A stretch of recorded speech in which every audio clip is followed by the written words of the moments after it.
If your back pain is worse in the early morning, wakes you up from sleep, and feels better once you start moving, that's not just aging, it's not just a pulled muscle. As a rheumatologist, that specific pattern makes me think about inflammation, not wear and tear. We're going to talk about that today, and if you stick around, I want to share something new that we're learning from recent research that helps to explain why this particular type of back pain behaves so differently and why so many people are diagnosed years too late. I'm Dr. Neha. Let's dive in. Most people think that back pain works like this. You're moving around all day, you're using your back during the day, and it hurts later. But inflammatory back pain, which is the back pain that's more associated with inflammation rather than the mechanical type, that follows a very different pattern. People often say that mornings are their worst time, the hardest part of the day. In fact, I was speaking to someone earlier this week who told me she felt pretty good by mid-afternoon. In fact, she kind of leaned over and touched the floor and said, "See, my back is pretty good." But it was 3 p.m. And then I asked her how was her back at 9 a.m. And she says, "Well, I couldn't really move at all at 9 a.m.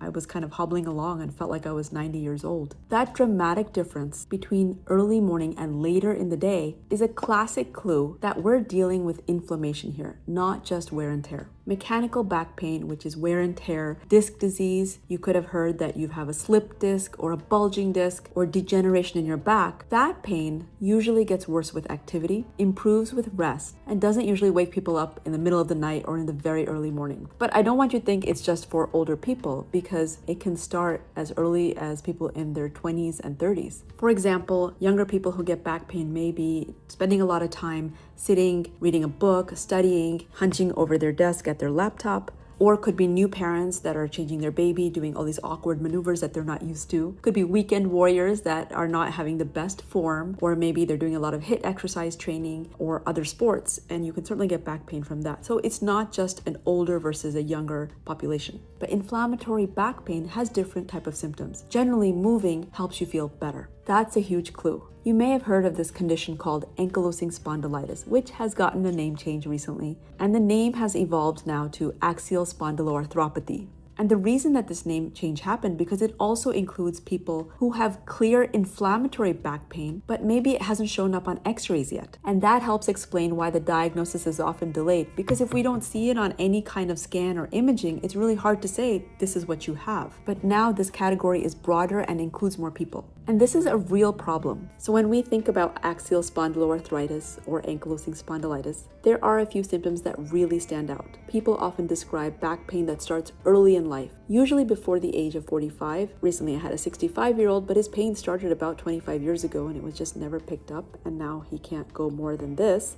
Certainly don't forget that it could have started many, many years ago, even decades before. Another thing that we think about is prolonged morning stiffness, often lasting for more than 30 to 60 minutes, meaning that it takes kind of that long for you to feel good moving. Or pain or stiffness that wakes you up in the early morning hours. Buttock pain, even alternating, could be on the left side one night, right side the other night. It can go back and forth. And symptoms that improve with movement instead of rest. Not everybody has all of these, but if you take it together as a whole, it kind of can help explain more of this inflammation type of back pain. And especially if you have other features like inflammation in different parts of the body, certainly you want to tell your doctor about that. I was speaking recently to a resident, a doctor in training, who has had multiple episodes of uveitis, which is inflammation in the eye, and it's a serious condition that you go see an ophthalmologist and they give you these drops which help, but usually they'll start thinking about other diseases like ankylosing spondylitis. And in this person, even their genetic test was positive, and she had an HLA-B27 test, and she had back pain. She was in her mid-20s, and her doctor did order an x-ray of her lower back, but didn't see anything. So now they're thinking, no, it just must be regular back pain. And no one pursued any further testing. She was never actually sent to a rheumatologist. But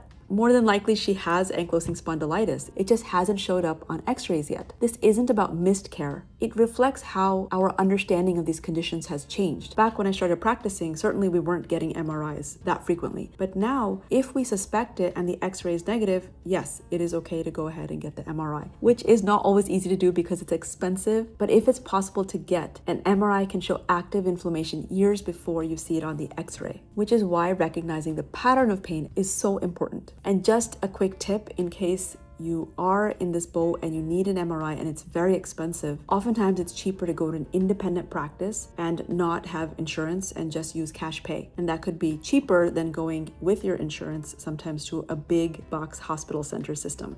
And here's what's interesting from recent research that has come out. we're learning that inflammation actually follows your body's internal clock, your circadian rhythm, which you may have heard about for other things and sleep cycles and REM sleep. But in conditions like axial spondyloarthritis, those inflammation signals tend to peak overnight and into the early morning hours, which is likely why you feel so stiff and why you may feel the worst first thing in the morning, but improve as you move and the day goes on, because those signals are also falling. This pattern isn't random, it's biologic. Why does all of this matter? Why am I even talking about it? Because early recognition makes such a big difference in this condition. If someone is told for years that their pain is just aging or posture, you can lose that valuable time that we need to kind of stop the progression of the inflammation in the spine. So understanding when pain happens is often more important than how severe it is, because that person that is having stiffness for 8 hours every morning is having as severe inflammation as the other person who may only have it for 1 hour in the morning, but has a lot of pain associated with it. These two people are having severe inflammation. In my next video, I'm going to talk specifically about morning stiffness in rheumatoid arthritis. How long is normal? What suggests inflammation?